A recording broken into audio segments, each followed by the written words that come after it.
I've come across something in the entertainment industry that makes me feel quite uncomfortable, and that's the fact that many studios and other entertainment entities seem to be taking guidance from people that don't play the games, that don't read the books, that have absolutely zero interest in the characters except for using them as a way to manipulate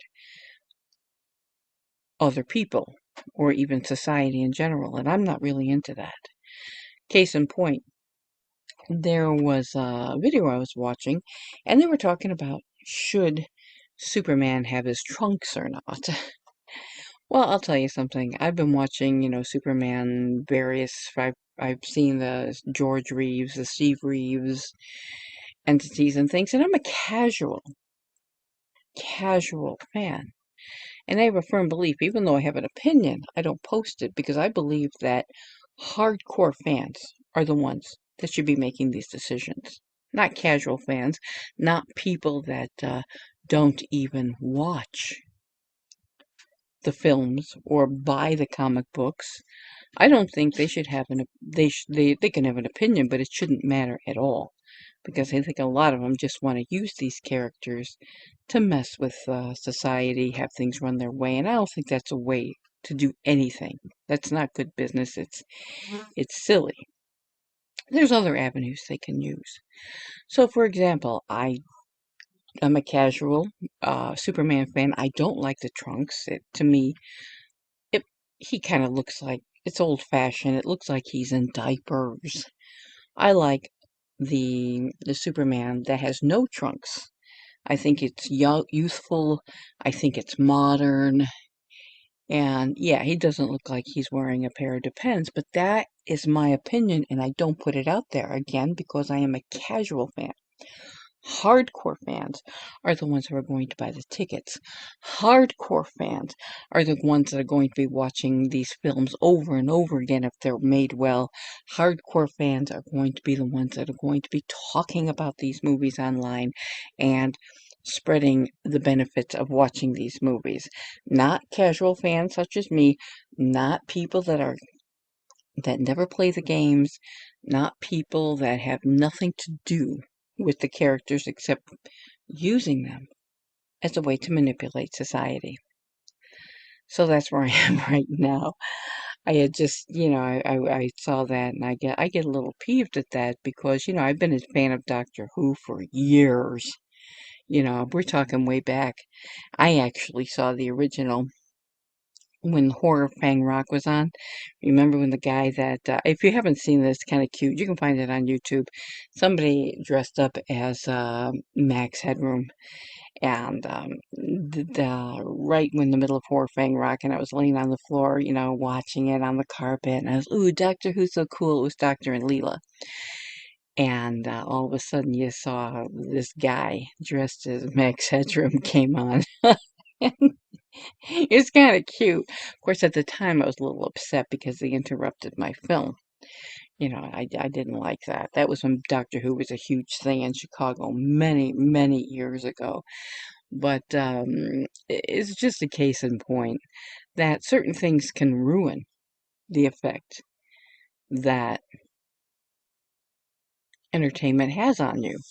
And I, I am a firm believer, and I'll always be a firm believer that, you know, the ones that should be listened to are the hardcore fans, the ones that are going to be buying the tickets, buying the action figures, and they're being involved in it.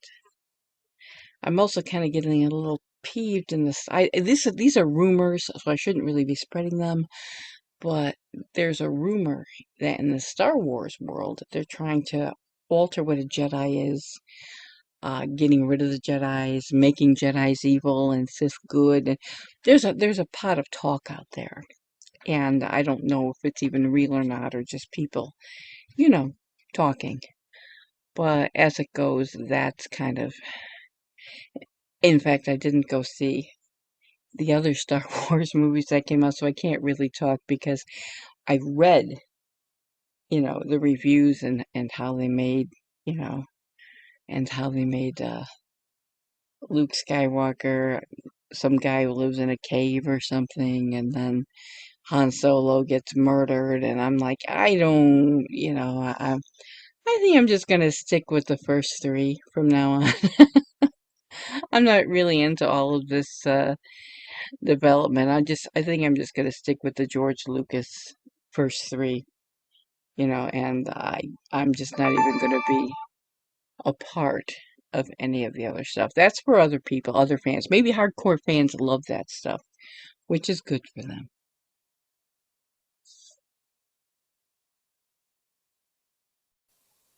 Today, we're going to be talking about EMFs and the danger they are and what you can do to protect yourself and your family in an affordable manner. EMF exposure. EMFs are a type of radiation, and what we're living in now, we're living in a world that is just packed with all of these energy with our mobile devices. So a lot of people they're very concerned about this. So basically, electric and magnetic fields occur naturally and also come from human-made sources. I'm getting this from Healthline. Low frequency EMFs. Low frequency, if they're low frequency, they're not going to hurt you that much. Alright, but what happens? Alright, now, what happens if the exposure, even if it's low, but it's extended? There are reports where people gotten, tumors, brain tumors, simply for holding the phone up to their ear. So I think it bears attention. Power lines, cell phones, microwaves, routers and computers will send out a stream of invisible energy waves.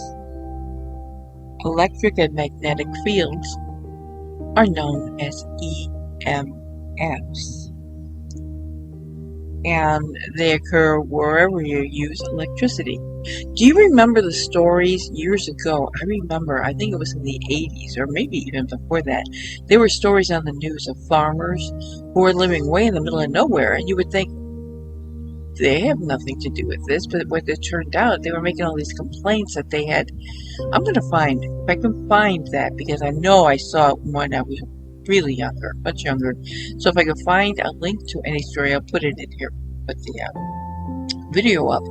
And it turns out that even though they were out in the middle of nowhere, they were living right under these electrical towers, and they were getting all these terrible symptoms.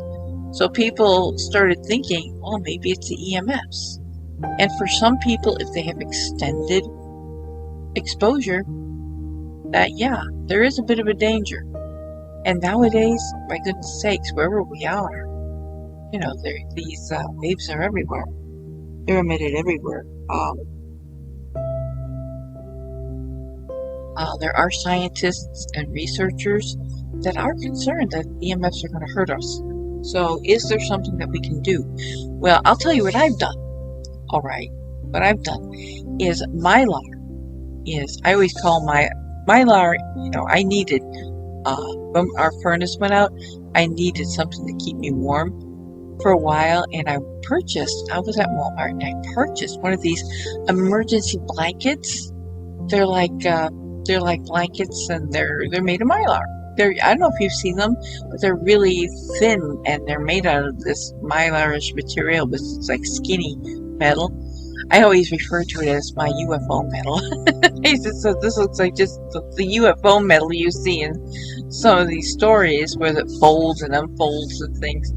And I was shocked. I'm telling you, when our furnace went out, it was like 35 to 40 degrees. All right, where I was sleeping in a garden apartment. I was sleeping there. I put just one of these things on me. These emergency blankets that are made of Mylar, they're like $2.75. That's it. You can get one. It was warm. I was shocked. Well, anyway, Mylar is really good at protecting you. So what I do is I buy every once in a while because they don't last forever. So I'll buy an emergency blanket and to protect me from EMFs. And what I do is I don't know if you can hear that. Can you hear this? That crinkle? I have it under my baseball cap. And I wear it under my baseball cap just to protect me. And also, because it's so thin, it really is. All you need is some duct tape and make yourself a Mylar vest and put it underneath your clothes. Nobody's going to know you have it. And it's very thin, so you can use it for those types of things. So it's pretty cool. It really is. It might get a little warm in the summer, but in the winter, yeah, it can help retain that body heat and protect you from these electrical and magnetic waves. So some people believe that there's not been enough research, but if you are concerned with you and your children or something, especially with those reports of people that use these cell phones extensively, they report they have tumors. They report that they get brain tumors in that area. I don't know if that's true or not. What I'm going to also do when I get this up, I'm going to look at Google, the googlescholar.com, and see if I can find any research. And if I can, in the video when I put this up, I'll post it. I'll post the information. But it doesn't, like, the information I'm getting right now is from Healthline, but this stuff is going to be on WebMD and everything. So in case you're thinking that you're going to be a tinfoil person, and yes, there are reports that tinfoil can actually stop the EMFs. Now, before we go any further, I think we owe these people that had a lot of these theories years ago, and we made fun of them because they put the tinfoil hat on. Well, I think we owe them, a little bit of a nod of apology, because they were probably more well protected than any of us were at the time. Because I believe I read, now I have to go look this up, but I believe when I was reading about this before I came to give my talk, I read some spots that said foil can work, but Mylar is better. Alright, so that's why I hear that. You can actually buy clothes made of this material. They're kind of expensive. I mean, the hats are kind of expensive. Some are like $30-$40 for an EMF protection cap or something like that. So I just stick it underneath. I have a bunch of it. I ball it up and I stick it underneath. So I think that's going to be okay. And I just cut, buy a sheet of Mylar or an emergency blanket, and I just cut it, and then I duct tape it, and I just wear it under my clothes. That's it. They say Mylar is great protection against EMFs. So for $2.75, and these are pretty big blankets you get for $2 and around. I know because when I went to Walmart to get mine the last time, it was $2.75. So I think that's something that you guys can consider if this bothers you. If it doesn't, well, you're fine. But always remember, those farmers live way out in the middle of nowhere, and they were still getting affected with weird symptoms, and research was like, oh wow, it's probably the electrical towers that were around. Again, I'm going to look for the link for that because it was a long time ago. Okay, oh, what, my goodness sakes. Oh, I really got to read these articles before I do my night talk, because around according to the Healthline article, at the turn of the 20th century, electric power lines and lighting was spread across the world. All right. Then the scientists, according to the article, realized that the power lines supplying all that energy to the world's population were sending off EMFs. Okay, so there you go. Okay, so that probably was true about the farmers getting all of these. And as a vegan, don't worry, I'm not going to push it. I'm not going to push it. But as a vegan, we love our dirt farmers. Oh, we love them. We love our dirt farmers. I probably sent so many, kale farmers, kids to college. We do that. I probably sent a lot of them out there. So, Over the years, scientists learned that many of the emerging electrical appliances create EMFs. So here we go. So,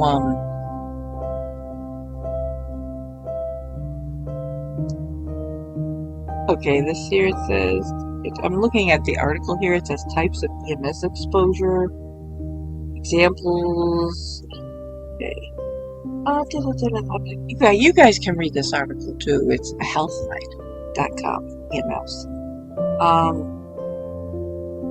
They're talking about damaging the DNA in your cells and everything down there.